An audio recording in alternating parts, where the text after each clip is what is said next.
Do you truly trust in God?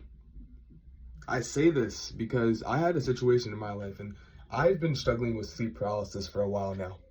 And the reason I've been struggling with it for so long in my Christian journey, even to the point where I was saved and I was still struggling with it, was because I didn't really trust in God. I didn't really, and the reason I say that is because for me, this is what my sleep paralysis looks like. I'm not able to move, but I'm able to push it off using my own power. And through other means, I'm able to push off these different sins. If in my power I'm able to do it, do I really have to go to God? And that's not necessarily the mindset I was thinking in, but that's the mindset you have when you don't rely on God, because you rely on your own power. When you say, oh, look, I can fight this temptation with my own means. I can fight this temptation because I'm not dealing with it anymore, or I'm not dealing with it as much by my own power. Oh, I don't really need God.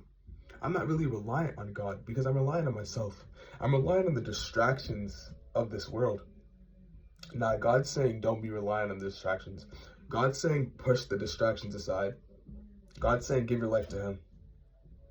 I feel like so many of the times, we don't give our life to Him. We don't fully give our life to God. God does not want 80% of our life.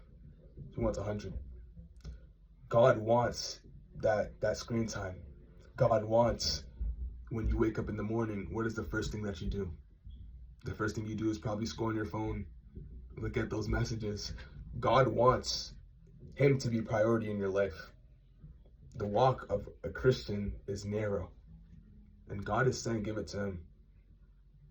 God is saying trust in Him. And the reason I say this is because in that sleep paralysis, in that moment where I can't move, I often gave it to myself and relied on my power.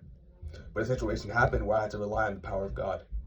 And it truly realized for me that I can't do anything by my own means. I can't do anything by my own power. It's only by God's power that I'm able to be set free from the tribulations and trials that I'm going through. That the reason that God's putting me through this is so I can rely on Him, so I can rely on His power to get me through anything I'm dealing with. And He's saying the same for you, to trust in Him and to rely on Him.